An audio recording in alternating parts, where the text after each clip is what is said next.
L'armée israélienne a intensifié ce jeudi ses frappes sur Rafah, de nouvelles attaques qui accentuent les craintes sur le sort de plus d'1 million de Palestiniens déplacés dans cette ville de la bande de Gaza.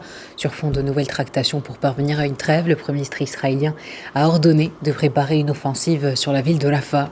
Dans cette ville du sud, près de la frontière avec l'Égypte, près d'1,5 million de Palestiniens y ont trouvé refuge. Le secrétaire général de l'ONU a prévenu qu'un assaut sur Rafah augmenterait de façon exponentielle, ce qui est déjà un cauchemar humanitaire.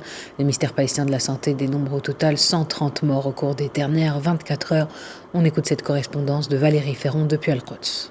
Israël a intensifié depuis 3 jours ses bombardements dans la région de Rafah, à la frontière avec l'Égypte, la dernière de la bande de Gaza à ne pas avoir été totalement dévastée par les missiles, les chars et les bulldozers. L'armée israélienne s'apprêterait à lancer une large offensive dans cette petite zone où s'entassent plus d'1 million d'hommes, de femmes et d'enfants, la plupart chassés des régions nord et centre et dont la situation humanitaire est de plus en plus critique. Parallèlement, Israël poursuit sans relâche sa guerre contre les hôpitaux. Les chars assiègent toujours les hôpitaux à Nasser et à Lamal, ainsi que les locaux du Croissant Rouge dans la ville de Khan Younes, avec des tirs directs sur leurs bâtiments. Plusieurs personnes ont par ailleurs été tuées, là encore par des tirs directs sur les bâtiments du grand complexe médical à Shifa dans la ville de Gaza, à nouveau assiégé, de même que l'hôpital El Ali, les 2 premiers à avoir été pris d'assaut et transformés en centre de détention fin 2023. Les bombardements israéliens continuent également de prendre pour cible des files de personnes attendant de l'aide humanitaire, ainsi que des zones accueillant de nombreux déplacés. En Palestine, Valérie Ferron pour Midi 1.